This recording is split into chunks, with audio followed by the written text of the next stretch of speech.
الله فلا مضل له ومن يضلله فلا هادي له وأشهد أن لا إله إلا الله وحده لا شريك له وأشهد أن سيدنا ومولانا محمدا عبده ورسوله أما بعد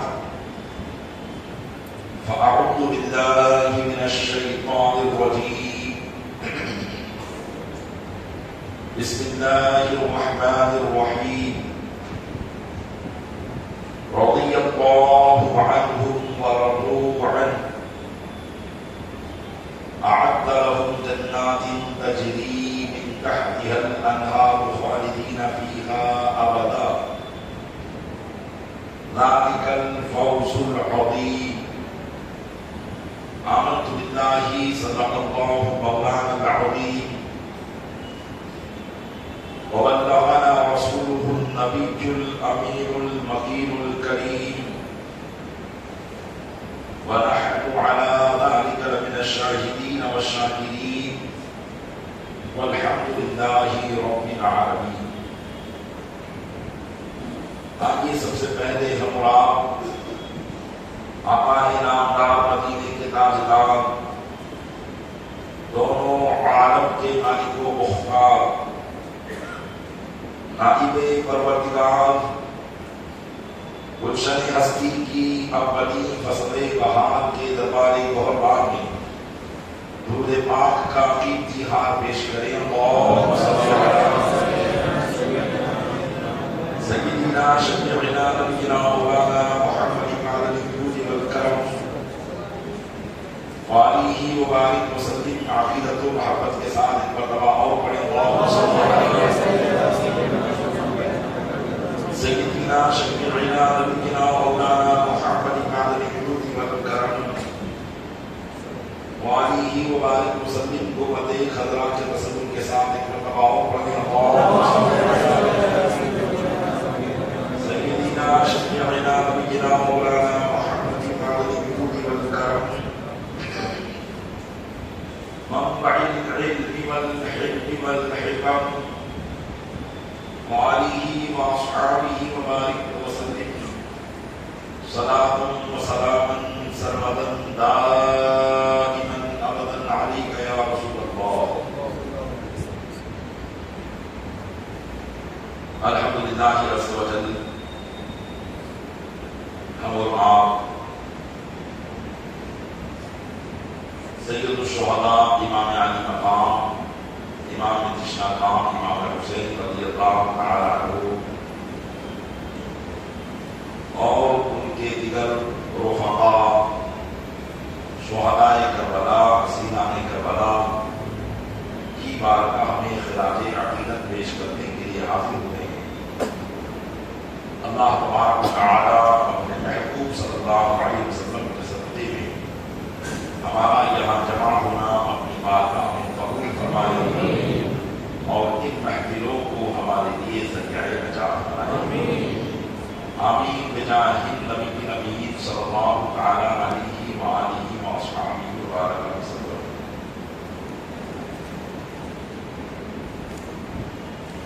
گزشتہ کل کے بیان میں نے عرض کیا تھا کہ ہم اہل سنت و جماعت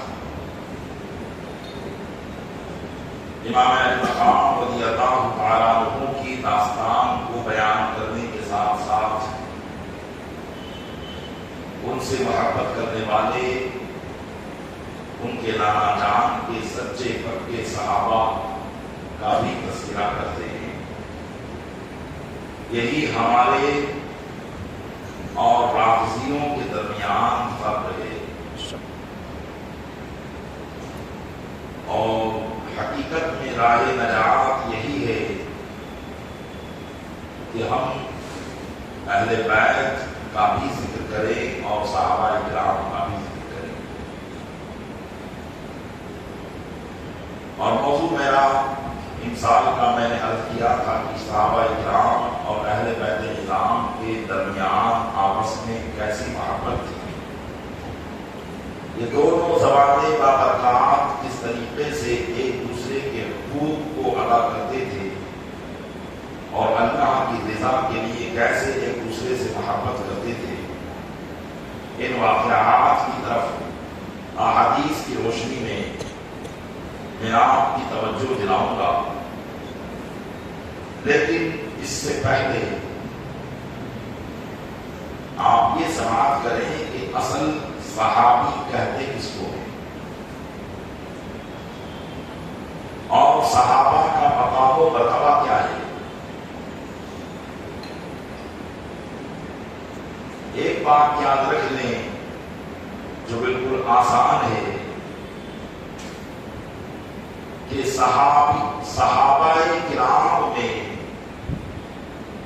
سب سے ادنا درجے والا بھی اگر کوئی صحابی ہے تو اللہ کی بارگاہ میں اس کا یہ مقام ہے کہ اس درجے تک اب قیامت تک کوئی نہیں پہنچ سکتا. بڑے بڑے بزرگان دین، اولیاء اعظام، اولیاء کرام تشریف لائے، غوث پاک، غریب نواز جیسے، جن کے مقام و مرتبے کو ہم سنتے رہتے ہیں. حضرت جنید بغدادی، حضرت بایزید بستامی، ان جیسے بزرگ بھی کسی ادنا سے ادنا صحابی کے مقام اور مرتبے کو نہیں پہنچ سکتے. اللہ کی بارگاہ میں بڑے اجر کا مستحق ہونا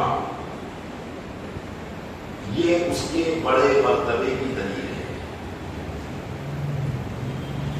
اور اللہ تبارک و تعالیٰ کی بارگاہ میں بندے کو مقام اور مرتبہ کیسے ملتا ہے؟ اللہ کے قرب سے. اور اللہ کا قرب کیا ہے؟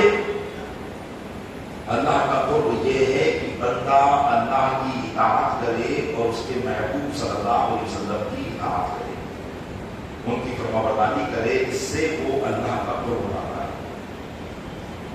ہم اور آپ نماز پڑھتے ہیں، روزہ رکھتے ہیں، زکات دیتے ہیں، حج کرتے ہیں، فرض نماز پڑھتے ہیں، نفل نماز پڑھتے ہیں. مقصد کیا ہوتا ہے؟ ہم اللہ کا قرب حاصل کریں. وہ قرب ہمیں ملے یا نہ ملے اللہ کی رحمت پر موقوف ہے. ہم اپنی نماز اور روزوں کے ذریعے مقام قرب پر فائز ہو یا نہ ہو اللہ کی مشیت پر موقوف ہے. دنیا کے اندر ہم یہ نہیں بتا سکتے کہ ہم فلاں مقام پر فائز ہو گئے. اتنی نمازیں پڑھ کے، اتنے روزے رکھ کر، اتنی صدقہ خیرات کر کے ہم یہ دنیا میں نہیں کہہ سکتے. یہ تو آخرت ہی میں پتا چلے گا کہ کون کس مقام پر تھا. ہر ایک کی حقیقتیں آخرت میں کھلیں گی. لیکن صحابہ کرام علیہم الرضوان امت مصطفیٰ صلی اللہ علیہ وسلم میں وہ پاک ذاتیں ہیں کہ خود اللہ تعالیٰ نے دنیا ہی میں ان کے مقام کو قرآن کریم کے اندر بیان کر دیا. دنیا میں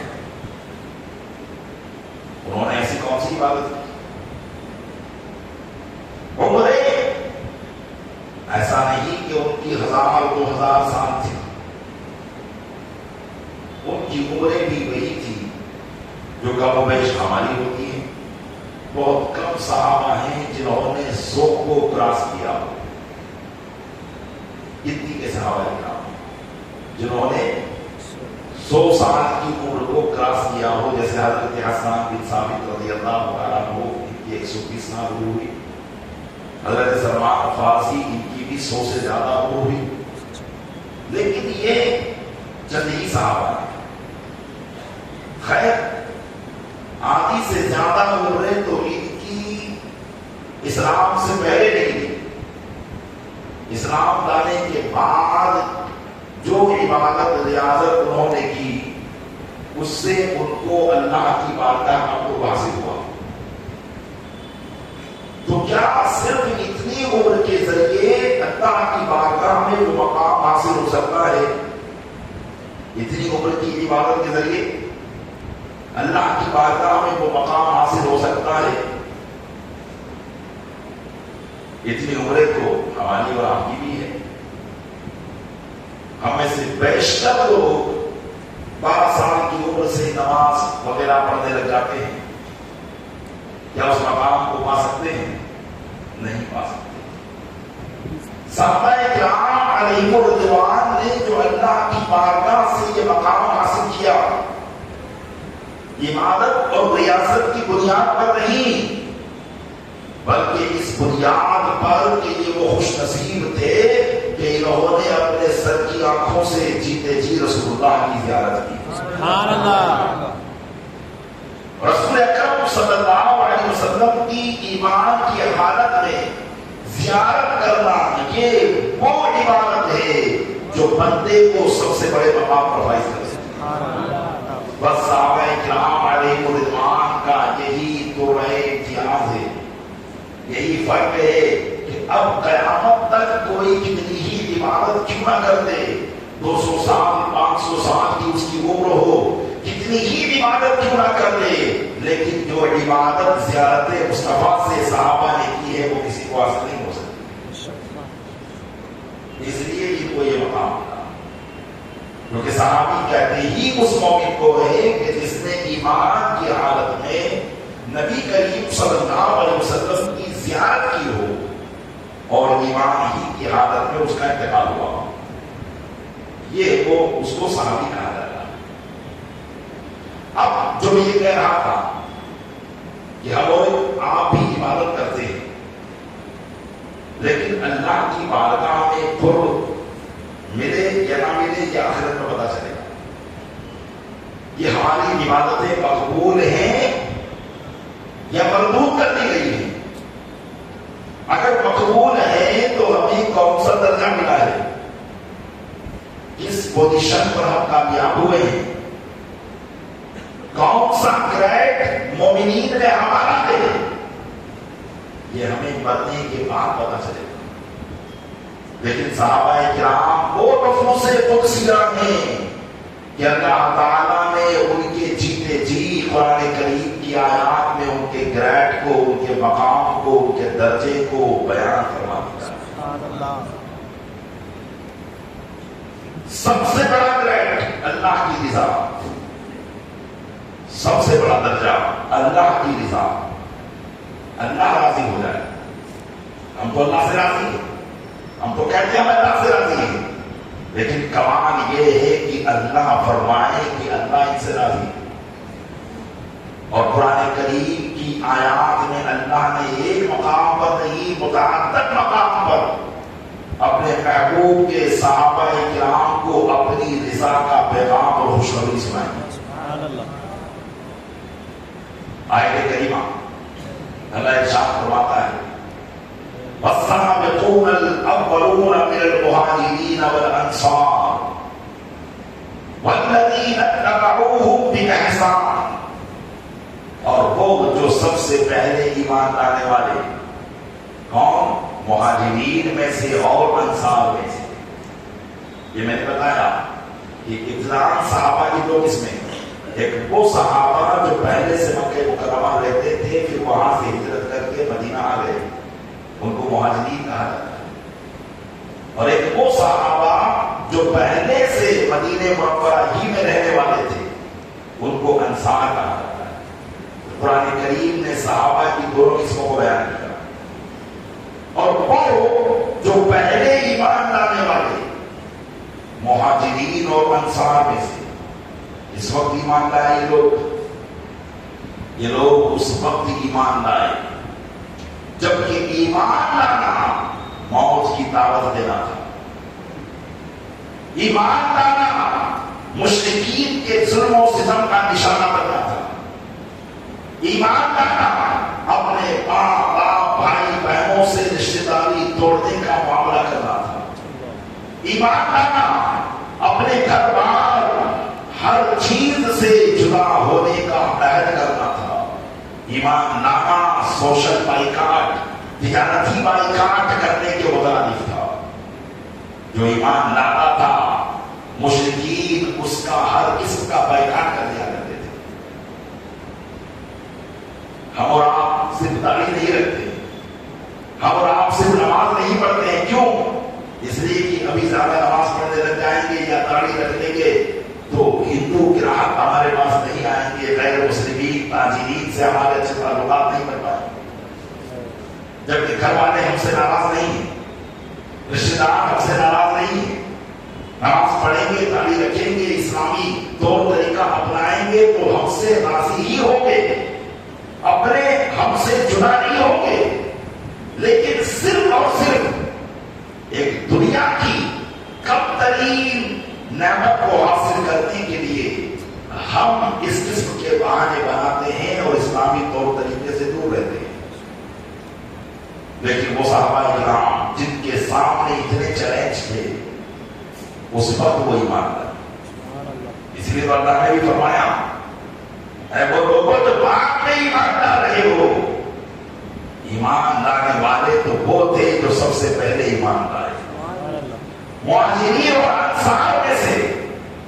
والذین اتبعوہم بإحسان, اور وہ جنہوں نے بھلائی کے ساتھ ان کی پیروی کی, یعنی ان صحابہ اکرام کی جنہوں نے اچھائی کے ساتھ پیروی کی. اور وہ قیامت تک کے آنے والے مسلمان جو ان مہاجرین اور انصار صحابہ کی پیروی کرتے رہے, ان کی اتباع کرتے رہے, ان کے پیچھے چلتے رہے, ان کے طریقے کو اختیار کرتے رہے. یہ تین قسمیں ہو گئی, دو قسم صحابہ کی اور ایک قسم قیامت تک کے آنے والے مسلمان کی. لیکن وہ قیامت تک کے آنے والے مسلمان کون؟ وہ ہر اپنے آپ کو مسلمان کہنے والا نہیں, اپنے آپ کو صرف اور صرف اہل بیت سے محبت والا کہنے والا نہیں, اپنے آپ کو بھلائی کہنے والا نہیں, اپنے آپ کو حسینی کہنے والا نہیں, بلکہ یہاں پر وہ مسلمان مراد ہیں جو مولا کائنات سے محبت بھی کرتے ہو, امام علی مقام سے محبت بھی کرتے ہو, حسنین کریمین اور خاتون جنت سے محبت بھی کرتے ہو, اہل بیت کرام سے محبت بھی کرتے ہو, اور ان سے محبت کرنے کے ساتھ ساتھ مہاجرین اور انصار صحابہ کرام کو فالو کرتے ہو. وہ مومنین یہاں پر مراد ہیں, وہ مسلمان یہاں مراد ہیں جن کے تعلق سے کہا جا رہا ہے والذین اتبعوہم بإحسان, اور وہ لوگ جنہوں نے بھلائی کے ساتھ ان کی پیروی کی. کیا ہے ان کے لیے؟ کیا ہے؟ سنو, اللہ فرماتا ہے رضی اللہ عنہم ورضوا عنہ, اللہ ان سے راضی ہو گیا ہے اور یہ اللہ سے راضی ہو گئے. یہ مستعین کو سنایا جا رہا ہے ان صحابہ اکرام کے لیے کہ اللہ ان سے راضی ہے, اللہ ان سے ناراض نہیں ہے, اللہ ان سے راضی ہے.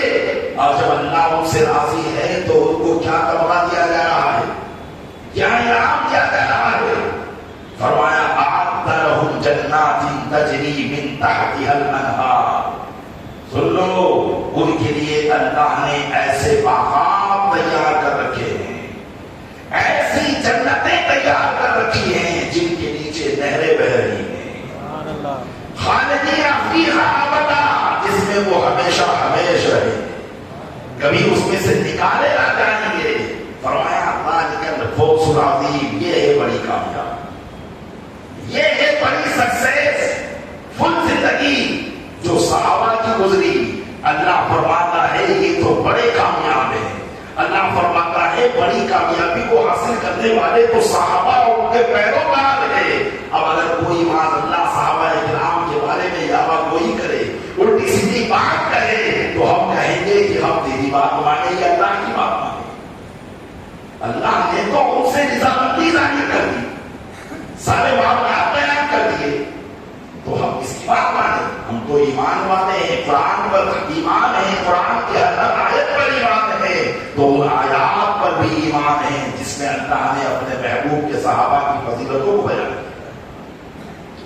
آج یہ دوسری آیت کریمہ, آج میں قرآن کی آیات ہی آپ کے سامنے ذکر کروں گا جس میں سے یہ بتانا مقصود ہے کہ آپ دیکھیں کہ اللہ نے اپنے محبوب کے صحابہ کو ان کے جیتے جی ان کی زندگی میں کس مقام پر فائز کر دیا تھا اور ان کو بتا دیا تھا، ان کو بیان کر دیا تھا۔ بعض لوگ یہاں یہ کہتے ہیں وہ تو پہلے والے صحابہ تھے، بعد میں جو فتح مکہ کے بعد ایمان لائے وہ ڈر کر ایمان لائے، وہ خوف کی وجہ سے ایمان لے آئے۔ یہ جب دیکھا کہ اب تو مکہ بھی فتح ہو گیا ہے، اب تو چھپنے کا کوئی راستہ نہیں ہے، اس لیے وہ خوف کی وجہ سے ایمان لائے، لہذا ان کا ایمان قابل قبول نہیں۔ بعض شیعوں رافضیوں کی طرف سے بات کہی جاتی ہے، اور اب بعض وہ جو اپنے آپ کو مولائی کہتے ہیں یا اپنے آپ کو اہل بیت کے محبین کہتے ہیں، وہ ایسی بات کرتے ہوئے نظر آتے ہیں۔ ان میں معاذ اللہ رب العالمین حضرت امیر معاویہ کا شمار کرتے ہیں، حضرت ابو سفیان کا شمار کرتے ہیں کہ یہ لوگ فتح مکہ کے بعد ایمان لائے۔ پیارے اسلامی بھائیوں، ہم پوچھتے ہیں کہ اس کا فیصلہ کرنے والے تم کون ہو گئے؟ تم تو 1400 سال بعد پیدا ہوئے، تمہیں تو کچھ معلوم ہی نہیں ہے۔ آؤ 1400 سال پہلے ان کا رب قدوس ان کے بارے میں کیا ارشاد فرما رہا ہے۔ قرآن مجید کی 27 پارے کی آیت کریمہ ہے، اللہ ارشاد فرماتا ہے لا يستوي منكم من انفق من قبل الفتح وقاتل، تم میں سے وہ لوگ جو فتح مکہ سے پہلے اللہ کی راہ میں خرچ کرتے تھے۔ خرچ کرنے سے قرآن ایمان لانے والے، یعنی جنہوں نے اللہ کی راہ میں فتح مکہ سے پہلے خرچ کیا مطلب ایمان لائے۔ اور وہ کون لوگ تھے؟ جو فتح مکہ سے پہلے ایمان لانے والے صحابہ کرام۔ تم میں سے وہ جو فتح مکہ سے پہلے جنہوں نے اللہ کی راہ میں خرچ کیا اور جہاد کیا، وہ برابر نہیں ہے تمہارے جو بعد میں ایمان لائے، کیونکہ صحابہ میں مراتب ہیں، درجات ہیں، ان کی پوزیشن ایک کی آگے ایک کی پیچھے۔ یہ تو اللہ خود فرما رہا ہے کہ ہاں وہ مرتبے میں تم سے اعلیٰ ہیں، وہ تمہارے برابر نہیں، لیکن فرمایا اولئک اعظم درجۃ من الذین انفقوا من بعد وقاتلوا۔ ارشاد فرمایا وہ بہت بڑے درجے والے ہیں جو فتح مکہ سے پہلے ایمان لائے اور اللہ کی راہ میں جہاد کیا، وہ بہت بڑے درجے والے ہیں ان سے جو فتح مکہ کے بعد ایمان لائے اور جنہوں نے فتح مکہ کے بعد جہاد کیا۔ دیکھیے اللہ فرما رہا ہے کہ جو فتح مکہ کے بعد ایمان لائے وہ بھی ایمان والے ہی ہیں، ان کے ایمان کی گواہی قرآن دے رہا ہے، وہ بھی ایمان والے ہیں، وہ بھی اللہ کی راہ میں جہاد کرنے والے ہیں، وہ خوف کی وجہ سے ایمان لانے والے نہیں ہیں بلکہ وہ اللہ کی رضا کی وجہ سے ایمان لانے والے ہیں۔ اب اللہ نے فرمایا چاہے وہ فتح مکہ سے پہلے ایمان لانے والے ہوں، چاہے وہ فتح مکہ کے بعد ایمان لانے والے ہوں، کلم وعد اللہ الحسنى، اللہ نے ہم سب سے جنت کا وعدہ فرما دیا، ہم سب سے جنت کا وعدہ فرما دیا ہے، چاہے وہ فتح مکہ سے پہلے ایمان لائے ہو یا فتح مکہ کے بعد ایمان لائے ہو۔ اور آگے ارشاد فرما رہا ہے واللہ بما تعملون خبیر، اور اللہ جانتا ہے جو تم کرنے والے ہو۔ یہ تو قرآن کا نزول کب تک ہوگا؟ جب تک میرے آقا اس دنیا میں تشریف فرما ہوں گے۔ اللہ نے فرمایا قرآن کا نزول تو اس وقت تک ہوتا رہے گا جب تک محبوب دو عالم اس دنیا میں تشریف فرما رہیں گے، اور جب اس دنیا سے تشریف لے جائیں گے قرآن کا نزول ختم ہو جائے گا، بند ہو جائے گا، کیونکہ قرآن کتاب اللہ کا نزول اللہ کے نبی پر ہوتا ہے، نبی کے علاوہ کسی اور پر نہیں ہوتا۔ تو اے وہ لوگوں جو کہ صحابہ کرام علیہ الرضوان میں بعد میں کچھ معاملات بھی ہوں گے، کچھ ایسے معاملات بھی ہوں گے جن کو دیکھ کر آنے والے لوگ ان پر تانا زنی کریں گے، الٹا سیدھا کہیں گے اور صحابہ کی گستاخی کریں گے، لیکن اللہ نے فرما دیا کہ اللہ کو سب جانتا ہے یہ کیا کرنے والے ہیں، تم کیا کرو گے، اللہ اس سے باخبر ہے، اس کے باوجود اس نے تم سب سے جنت کا وعدہ کر دیا، کیونکہ اللہ تبارک و تعالیٰ نے ان کے ایمان لانے کی وجہ سے ان کی بخشش کروا دی ہے، محبوب کی صحبت اختیار کرنے کی وجہ سے ان کی بخشش کروا دی ہے، اور اللہ تعالیٰ نے ان لوگوں کو بالخصوص اپنے محبوب کی صحبت کے لیے چنا ہے، تو ان کی اگر آپسی رنجشیں بھی ہوگی تو آپسی رنجشیں ان کے نفس کی وجہ سے نہیں ہوں گی، ہماری اور آپ کی جو لڑائی ہوتی ہے، جو جھگڑے ہوتے ہیں، وہ کس لیے ہوتے ہیں؟ آپسی رنجش کی وجہ سے۔ ہم میں سے کوئی اس بات کے لیے دوسرے سے نہیں لڑے گا کہ تم نے فجر کی نماز کیوں نہیں پڑھی، لڑے گا؟ جب یہ ایک باپ پر اپنے بیٹے کے لیے یہ حق بنتا ہے کہ اگر اولاد نماز نہیں پڑھتی تو باپ اس پر سختی کرے، ایک شوہر پر اپنی بیوی پر یہ حق بنتا ہے کہ اگر بیوی نماز نہیں پڑھتی ہو تو وہ اس پر سختی کرے، اس کو نماز پڑھنے کا حکم دے، یہاں تک کہ حضرت عبداللہ ابن مسعود فرماتے ہیں کہ میں بے نمازی عورت کے ساتھ اپنی زندگی گزاروں اس سے بہتر میں یہ سمجھتا ہوں کہ میں اسے طلاق دے دوں۔ کیوں؟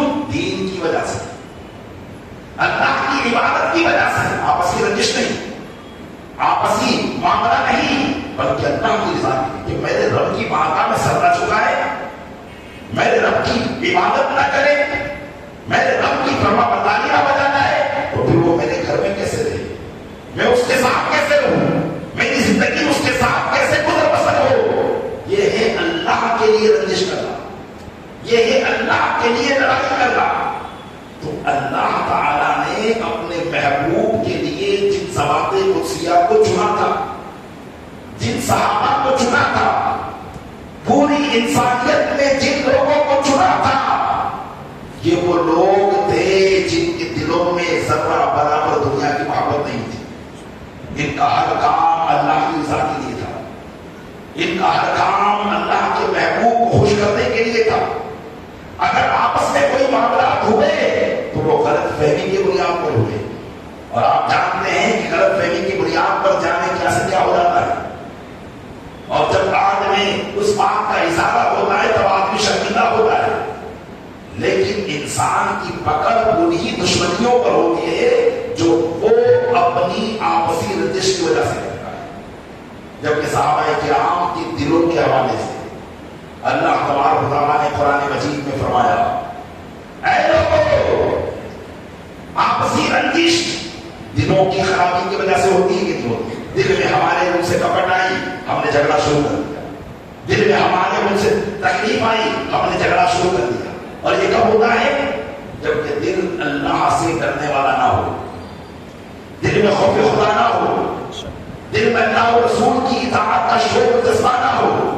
اگر دل میں اطاعت رسول اور اللہ و رسول کی فرمانبرداری کا جذبہ ہوگا تو یہی دل ہمیں اگرچہ کوئی ہم پر سختی کر رہا ہے ہمیں نرمی کرنے کا حکم دے گا، اور کہے گا ارے بھائی کہیں ایسا نہ ہو کہ سختی کرنے میں تمہاری طرف سے زیادہ سختی ہو جائے، بدلہ لینے میں کہیں تم آگے بڑھ جاؤ۔ اس لیے ہمارا دل جب اللہ سے ڈرتا ہوگا تو ہمیں اس سے روک لے گا، لیکن جب دل کے اندر خوف خدا نہیں ہوتا تو کبھی کبھی مظلوم ظالم بن جایا کرتا ہے، کبھی کبھی جو مظلوم ہوتا ہے وہ ظالم ہو جاتا ہے بدلہ لینے۔ لیکن صحابہ کرام کے دل کیسے تھے؟ اور یہ بات یاد رکھیں، دل کیسے چلتے ہیں؟ حدیث پاک میں ہے کہ دل رحمان کی دو انگلیوں کے درمیان ہے، جس طرح چاہتا ہے پھیر دیتا ہے، چاہے اسلام کی طرف، چاہے کفر کی طرف، چاہے گناہوں کی طرف، چاہے نیکیوں کی طرف۔ اور اللہ فرماتا ہے صحابہ کرام کے دلوں کے لیے کیا فرماتا ہے؟ توجہ چاہوں گا پیارے سے، ارشاد فرماتا ہے اولئک الذین امتحن اللہ قلوبہم للتقوی، یہی وہ لوگ ہیں جن کے دلوں کو اللہ نے پرہیزگاری کے لیے چن لیا ہے، منتخب کر لیا ہے اپنے محبوب کی صحبت کے لیے، اپنے محبوب کی صحابیت کے لیے، ان لوگوں کے دلوں کو چن لیا ہے۔ لہذا اب دنیاوی محبت کی وجہ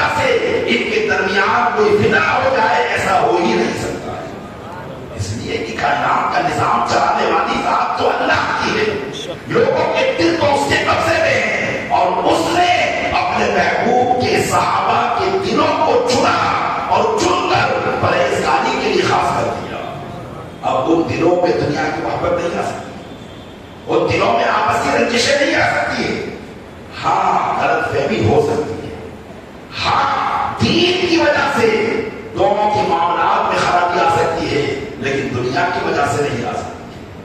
تو صحابہ کرام کے جو آپسی معاملات تھے وہ کس وجہ سے تھے؟ وہ دین کی وجہ سے تھے، دنیا کی وجہ سے نہیں ہوئے۔ اگر دین کی وجہ سے تو پھر ان کو برا بھلا نہیں کہا جائے گا، بلکہ اللہ تعالیٰ نے ان کے لیے دنیا اور آخرت میں دونوں جہان میں بلند مقام کا وعدہ کر دیا ہے، جیسا کہ قرآن کریم کی آیت کریمہ ہے۔ اللہ ارشاد فرماتا ہے وَالَّذِينَ آمَنُوا وَهَاجَرُوا وَجَاهَدُوا فِي سَبِيلِ اللَّهِ وَالَّذِينَ آمَنُوا وَنَصَرُوا۔ دیکھیے یہاں بھی کئی قسم بیان کی، اور وہ لوگ جو ایمان لائے اور ہجرت کی اور اللہ کی راہ میں جہاد کیا، اور وہ لوگ جنہوں نے جگہ دی اور مدد کی۔ جگہ کنہوں نے دی؟ مدینہ کے لوگوں نے۔ کن کو دی؟ مکہ کے لوگوں نے۔ یہ جب وہ آئے مکہ مکرمہ میں اپنے گھر بار کو چھوڑ کر، تو مدینہ منورہ کے صحابہ کرام نے اپنی اپنی زمین میں ان کو حصے دار بنا لیا، اپنے کاروباروں کو بہتر بنا لیا، اپنے گھر میں ان کو رہنے کی جگہ دی، اور نصروا اور مدد کی۔ جس کی؟ اللہ کی، دین کی مدد کی، اس کے رسول کی مدد کی، صحابہ کی مدد کی۔ اب یہ اللہ تعالیٰ نے گویا کہ یہاں ان کا تعارف کروایا، ان کا تعارف کروایا کہ پہچانو یہ وہ لوگ ہیں جو ایمان لائے، ہجرت کی، اللہ کی راہ میں جہاد کیا، اور وہ لوگ جنہوں نے جگہ دی اور مدد کی۔ اب دیکھیے کون ہے یہ؟ اللہ فرماتا ہے اولئک هم المؤمنون حقا، یہی سچے پکے مسلمان ہیں، یہی سچے پکے مسلمان ہیں۔ اللہ ان کی ایمان پر حقانیت کی بہت سبق فرما رہا ہے۔ ہم اور آپ اپنے آپ کو مومن کہتے رہتے ہیں، لیکن ہمارے ایمان پر حقانیت کی مہر نہیں ہے، لیکن جن کے ایمان پر اللہ تعالیٰ حقانیت کی مہر لگا دے، اس کا خاتمہ کبھی کفر پر ہو ہی نہیں سکتا، کیونکہ اللہ کا ایمان کی مہر لگانا یہ اس بات کی دلیل ہے کہ وہ ہمیشہ مومن ہی رہے گا۔ اللہ تعالیٰ نے بنایا کہ فرمایا کہ یہ جتنے بھی لوگ ہیں یہی سچے مومن ہیں۔ یہ دنیا کے اندر ان کا تمغہ، اور آخرت میں فرمایا لہم مغفرۃ ورزق کریم، ان کے لیے بخشش ہے۔ بخشش کس بات پر ہوگی؟ جب کوئی غلطی ہو جائے تو بخشش، معاف کر دیا۔ اللہ نے فرمایا اگر میرے محبوب کے صحابہ سے کوئی معاملہ ہوگا بھی، ہم نے پہلے ہی معاف کر دیا۔ لہم مغفرۃ، ان کے لیے بخشش ہے، لہم مغفرۃ، ان کے لیے بخشش ہے کہ اگر ان سے کوئی معاملہ سرزد ہوگا تو ہم پہلے ہی انہیں مغفرت کی بشارت سنا رہے ہیں۔ ورزق کریم، اور آخرت میں عزت والا رزق ہم ان کو عطا کریں۔ اور آخرت میں رزق کریم کیا ہے؟ وہی بڑے بڑے مقامات جو اللہ نے مومنین کے لیے تیار کر رکھے ہیں۔ اسی طریقے سے پیارے اسلامی بھائی، صحابہ کرام علیہ رضوان کا معاملہ اور ان کو اتنے بڑے مقامات اور مرتبے کیوں دیے گئے؟ کیوں اللہ تعالیٰ ان کی فضیلت کو بیان کر رہا ہے؟ کیوں رب تبارک و تعالیٰ نے قرآن کی کئی آیتیں صرف اپنے محبوب کے صحابہ کے مقام کو بیان کرنے کے لیے نازل فرمائی؟ قرآن اس کو ارشاد فرماتا ہے للفقراء المہاجرین الذین اخرجوا من دیارہم واموالہم، مال غنیمت ان فقراء مہاجرین کے لیے ہے جو اپنے گھروں سے اور اپنے مالوں سے نکال دیے گئے۔ مکہ مکرمہ میں چونکہ وہ مہاجرین صحابہ کرام جو مکہ سے نکل کر آئے تھے، جانتے ہیں کیا ہوا تھا ان کے ساتھ؟ ان کی پراپرٹیوں پر، ان کے مال پر مشرکین نے قبضہ کر دیا تھا، ان کی پراپرٹی پر قبضہ کر دیا گیا تھا، اور وہ پراپرٹی مشرکین کی ہو گئی تھی۔ اسی لیے علماء فرماتے ہیں اس آیت کریمہ کے تحت کہ وہ مالک نہ بچے تھے، حالانکہ مکہ میں ان کی بڑی بڑی جائیدادیں تھی، بڑے بڑے کاروبار تھے. حضرت صدیق اکبر کا کیا کاروبار نہیں تھا؟ حضرت عثمان غنی کا مالدار نہیں تھے؟ یہ ساری نعمتیں دولتیں ان کی مکہ میں تھی، لیکن اللہ ان کو فقراء فرما رہا ہے. اس سے پتا چلا کہ جب یہ وہاں سے آ گئے تو اب وہ سارے مال ان کی ملکیت سے نکل گئے. اور جب ایک مالدار کا مال اس کی ملکیت سے نکل جاتا ہے تو وہ فقیر ہو جاتا ہے. تو اللہ تعالیٰ نے ان کو فرمایا کہ وہ فقراء مہاجرین جو اپنے وطنوں سے نکالے گئے، اپنے مالوں سے نکالے گئے. کیوں نکالے گئے؟ ہر ایک کو اپنی مال سے محبت ہوتی ہے. ہمیں اگر کہا جائے کہ یہ کام کیجیے، فلاں جگہ پر دین کے کام کی بہت ضرورت ہے، آپ وہاں چلے جائیے، وہاں جا کر دین کا کام کیجیے گا. آپ کہیں گے یا ہم کہیں گے ارے یار یہاں کاروبار کا اتنا پھیلاوا ہے، چھوڑ چھاڑ کے کیسے جاؤں گا، رشتے داری آپ نے سب یہی کرنا دی ہے، اب کیسے سب کو چھوڑ کے جائیے. کیوں؟ اس لیے کہ ہماری نظر میں جو اہمیت ہے وہ دنیاوی رشتے داریوں کی ہے. اللہ و رسول کی رضا کی اہمیت ہمارے دلوں میں نہیں ہے. ہم بولتے ہیں اسی زبان سے یہاں دین کے لیے ہم جان لٹاتے ہیں، لیکن کہا جائے کہ چلو دین کے لیے اپنا گھر چھوڑو، ہم میں سے اکثریت پھر جائے آج تو فلاں کام میں جانا ہے، آج تو فلاں کاروبار کرنا ہے، آج تو فلاں سے ملاقات کرنا ہے. لیکن ان صحابہ کرام کی ہستیوں پر قربان جائیے، ان صحابہ کرام کی مال سے بے فکری پر قربان جائیے. انہوں نے یہ غور نہ کیا کہ مکہ سے مدینے جائیں گے تو ہمارا گھر چھوٹ جائے گا، ہماری پراپرٹی چھوٹ جائے گی، ہماری تجارتیں چھوٹ جائیں گی، ہمارے رشتہ دار چھوٹ جائیں گے. انہوں نے اس بات کی طرف فکر نہ کی، بلکہ انہوں نے یہ کہا سب چھوٹے تو چھوٹے، اللہ اور اس کے رسول تو راضی ہو جائیں گے، اللہ اور اس کے رسول تو راضی ہو جائیں گے، جو کہ اللہ کی رضا ہی تو سب سے بڑی چیز ہے. قرآن کریم فرماتا ہے رضوان من اللہ اکبر، اللہ کی تھوڑی سی رضا بہت بڑی چیز ہے. تو یہ حقیقت میں اس بات کو جان گئے تھے کہ بہت بڑی چیز کیا ہے. انہوں نے اس بات کو جان لیا تھا کہ بہت بڑی چیز اللہ کی رضا ہے، اور ہم اس بات کو سمجھ نہیں پائے تو ہم جس کو اللہ نے قلیل فرمایا اسی کے پیچھے لگے ہوئے. اللہ نے دنیا کو کیا فرمایا جانتے ہیں؟ قل متاع الدنیا قلیل، اے محبوب آپ فرما دو دنیا کا ساز و سامان بہت تھوڑا ہے. لیکن دنیا کا ساز و سامان اتنی بڑی دنیا جس کا اس زمانے میں کوئی تنہا مالک نہیں. ایک زمانے گزرے جس میں بادشاہ گزرے کہ جو پوری دنیا کے بادشاہ ہوئے، لیکن آج تو اتنی بڑی دنیا کا کوئی تنہا مالک ہے نہیں ہو سکتا. ہر ایک کی ملکیتیں مختلف ممالک میں الگ الگ ہے، لیکن اس سارے پھیلاوے کے باوجود اللہ نے اس دنیا کو فرمایا کہ یہ تھوڑا سا ہے. میں وہ فرما دو دنیا کا ساز و سامان تھوڑا سا ہے، تو ہم اس تھوڑے کے پیچھے پڑ گئے اس اکبر کو چھوڑ کر. فرمایا رضوانوں میں اللہ اکبر، اللہ کی تھوڑی سی رضا بہت بڑی چیز ہے کہ اگر تھوڑی رضا تم کو حاصل ہو جائے تو یہ تمہارے لیے دنیا اور آخرت سے بہتر ہے، دنیا اور آخرت سے بڑی ہے.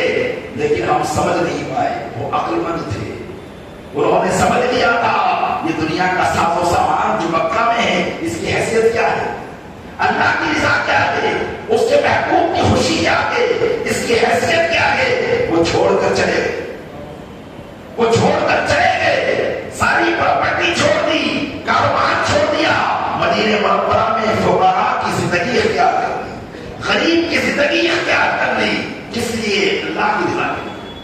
کوئی کہہ سکتا ہے کہ ہاں بھائی اللہ کی رضا کے لیے تو میں بھی بہت سے کام کرتا ہوں، میں نے 2 لاکھ 3 لاکھ کی زکات نکالی ہے، 2 کروڑ 3 کروڑ روپے ہر سال میں زکات میں نکالتا ہوں. پیارے اسلامی بھائیوں یہ ہم کہہ سکتے ہیں اپنی زبان سے، لیکن لطف جب ہوتا ہے کہ اللہ فرمائے کہ ہاں انہوں نے میری رضا کے لیے کام کیا ہے. اب آئیے صحابہ کرام کی زندگی کو دیکھیے. اللہ فرماتا ہے کہ انہوں نے جو گھر چھوڑا، انہوں نے جو مال چھوڑا، کس لیے چھوڑا؟ یبتغون فضلا من اللہ و رضوانا، اللہ کی رضا اور اس کے فضل کو تلاش کرنے کی۔ یہ خود خدا نے قدوس فرما رہا ہے کہ میرے محبوب کے صحابہ نے جو گھر بار چھوڑا ہے، یہ تو کہتے ہیں کہ ہمیں اللہ کی رضا کے لیے چھوڑا ہے، اور اللہ بھی فرماتا ہے کہ ہاں یہ بالکل سچے ہیں۔ دلوں کے حال اللہ جانتا ہے، دلوں کی کیفیتیں اللہ کا خبر ہے۔ اللہ فرماتا ہے کہ ہاں یہ اللہ کی رضا کے لیے کر رہے ہیں۔ وَيَنْصُرُونَ اللَّهَ وَرَسُولَهُ، اور اللہ اور اس کے رسول کی مدد کرتے ہیں۔ اللہ فرماتا ہے اولئک هُمُ الصَّادِقُونَ، یہی سچے ہیں، یہی سچے ہیں۔ اے وہ قیامت تک کے آنے والے لوگوں جو صحابہ کرام کو برا بھلا کہتے ہیں تم جھوٹے ہو، میرے رب کا قرآن سچا ہے۔ یہ وہ صحابہ کرام کو فرماتا ہے اولئک هُمُ الصَّادِقُونَ، یہی لوگ سچے ہیں۔ آئے بتائیں کہ جن کو قرآن کہیں گے یہ سچے، ہم اس کی بات مانیں یا اس کی بات مانیں؟ صرف یہ کہنا کہ ہم مولا سے محبت کرتے ہیں، صرف یہ کہنا کہ امام حسین سے ہم محبت کرتے ہیں، ابھی اسی سے بھی کہا جائے کہ چل امام حسین کی محبت میں امام حسین کربلا اپنا وطن عزیز مدینہ منورہ چھوڑ کر آ گئے تھے، تو اللہ کے دین کی خدمت کے لیے اپنا وطن چھوڑ دو۔ امام حسین کی محبت کا پیمانہ پتہ چل جائے گا کتنی محبت ہے۔ تو اصل محبت کرنے والے یہ لوگ تھے۔ اور دیکھیے ایک مقام پر اور اللہ تعالیٰ نے ارشاد فرمایا وَالَّذِينَ جَاءُوا مِن بَعْدِهِمْ يَقُولُونَ رَبَّنَا اغْفِرْ لَنَا وَلِإِخْوَانِنَا الَّذِينَ سَبَقُونَا بِالْإِيمَانِ وَلَا تَجْعَلْ فِي قُلُوبِنَا غِلًّا لِّلَّذِينَ آمَنُوا رَبَّنَا إِنَّكَ رَءُوفٌ رَحِيمٌ۔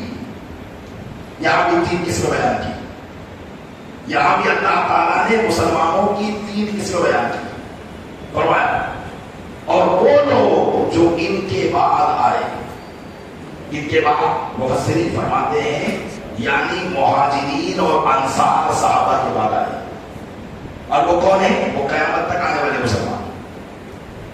مسلمانوں کی پہلی دو قسمیں، ایک مہاجر اور انصار، اور ان کے بعد قیامت تک کے آنے والے مسلمان، تابعی، تبع تابعی، اور قیامت تک آنے والے جتنے بھی مسلمان ہوں۔ تو فرمایا اور وہ لوگ جان لے اس بات کو کہ حقیقت میں اللہ رسول کا ماننے والا کون ہے، اہل بیت کا ماننے والا کون ہے، قرآن کریم کی اس آیت سے جان لے۔ اللہ نے فرمایا وہ لوگ جو ان کے بعد آئے، یقولون، کہتے ہیں اے ہمارے رب ہمارے ان بھائیوں کی مغفرت فرما جو ہم سے پہلے ایمان لائے۔ کون ایمان لائے ہم سے پہلے؟ صحابہ کرام۔ اس کے لیے دعا کرتے ہیں، صحابہ کرام کے لیے دعا کرتے ہیں کہ اے ہمارے رب ہمارے ان بھائیوں کی بخشش کر دے جو ہم سے پہلے ایمان لائے، جو ہم سے پہلے ایمان لائے، ان کی بخشش فرما دے۔ پتا چلا کہ ایمان والا وہ ہے جو صحابہ کرام کے لیے دعائیں کرتا ہے، ایمان والا وہ ہے جو صحابہ کرام کے لیے بخشش کی دعائیں کر رہا ہے۔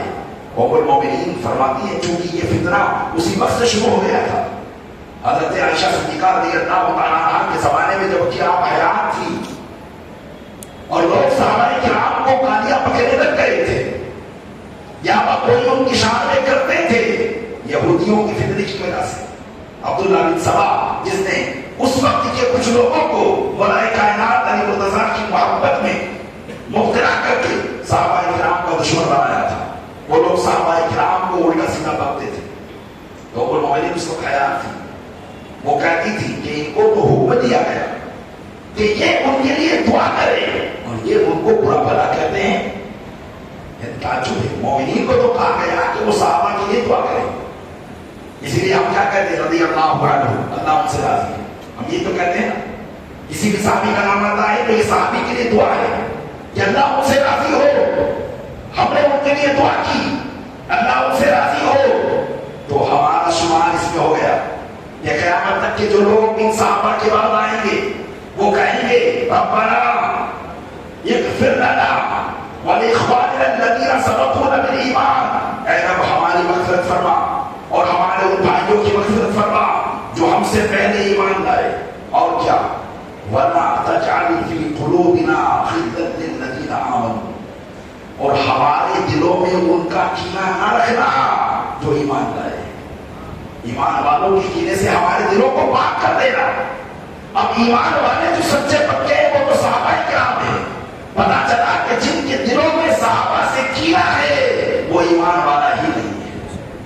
اس لیے کہ ایمان والوں کی صفت تو یہ بیان کی گئی کہ ایمان والے تو یہ کہیں گے قیامت تک کہ اے رب ہمارے دلوں میں صحابہ کے کینے کو نہ رکھنا, ہمارے دلوں میں ایمان والوں کے کینے کو نہ رکھنا. ربنا انک رؤوف رحیم, اے ہمارے رب بے شک تو بڑا مہربان رحم کرنے والا. یہ پیارے اسلامی بھائیوں غور کرتے چلے جائیں. جو قرآن کی آیات میں پڑھ رہا ہوں کوئی ادھر ادھر کی باتیں نہیں ہے یا کسی سنی صحیح الحقیقہ نے کتاب لکھ دی اور اس میں یہ واقعے بیان کیے گئے, ایسا نہیں. میں اللہ کا کلام آپ کے سامنے سنا رہا ہوں. اور آگے آئیے, صحابہ کرام کے مقام کو اللہ بیان فرماتا ہے کہ محبوب کے صحابہ کس مقام پر فائز ہیں. میرے آقا صلی اللہ علیہ وسلم حدیبیہ کے موقع پر مکہ مکرمہ عمرہ کے لیے تشریف لے جاتے ہیں. سن 6 ہجری میں احرام باندھا ہوا ہے, لیکن مشرکین مکہ نے آپ کو حدیبیہ کے مقام پر ہی رکنے پر مجبور کر دیا اور مکہ داخل نہ ہونے دیا. حضرت عثمان غنی کو نبی کریم صلی اللہ علیہ وسلم نے بھیجا کہ جاؤ تو مشرکین سے باتیں کرو, اہل مکہ کے سرداروں سے باتیں کرو کہ ہم لڑائی کے لیے نہیں آئے ہیں, ہم صرف اللہ کے گھر کی زیارت کے لیے آئے ہیں, عمرہ کریں گے, 3 دن ٹھہریں گے اور چلے جائیں, اس لیے ہمیں آنے. اور مکہ مکرمہ میں آنے کا ہر ایک کو حق تھا, کسی کو روکا نہیں جا سکتا تھا. حضرت عثمان غنی گئے. حضرت عثمان غنی کے چونکہ مکہ کے لوگوں سے دیرینہ تعلقات تھے, آپ تاجر بھی تھے, تو بزنس کے کچھ کاروبار کے تعلقات جب ایک دوسرے تاجر سے تاجر کے ہوتے ہیں تو یہ بزنس کے معاملات کبھی رنگ لاتے ہیں. تو جب حضرت عثمان غنی گئے تو حضرت عثمان غنی ان سے بات کرنے لگے اور سمجھانے لگے کہ بھائی ہم لوگ صرف عمرہ کرنے آئے ہیں, ہمارے پاس نہ تلواریں ہیں, ہاں ایک تلوار ہے اپنی حفاظت کے لیے, اور کچھ ہمارے پاس نہیں ہے. دیکھو ہمارے پاس قربانی کے جانور بھی ہیں.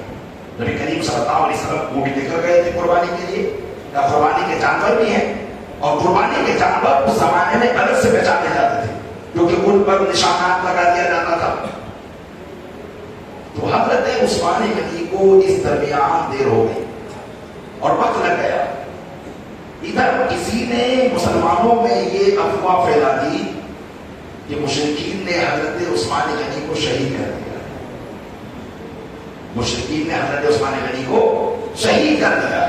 اللہ کے محبوب صلی اللہ علیہ وسلم نے 1400 صحابہ کرام اس وقت موجود تھے, سب کو بلایا اور فرمایا کہ میرے صحابہ آؤ اور اب میرے ہاتھ پر بیعت کرو کہ اب ہم اللہ کے دین کے لیے اپنی جان کو لڑا دیں گے, کیونکہ مشرکین نے ہم سے دھوکہ کیا. کیونکہ ایلچی کو مارا نہیں جاتا ہے, ایلچی کو ختم نہیں کیا جاتا ہے. جاسوس کسی بھی شہر کا ہو یا قاصد بن کر آئے تو اس کی بات کو سنا جاتا ہے, لیکن انہوں نے حضرت عثمان کو شہید کیا. تو اب ہم یہ عہد کریں گے. تمام صحابہ نے رسول اکرم صلی اللہ علیہ وسلم کے دست مبارک پر عہد کیا. کیسے؟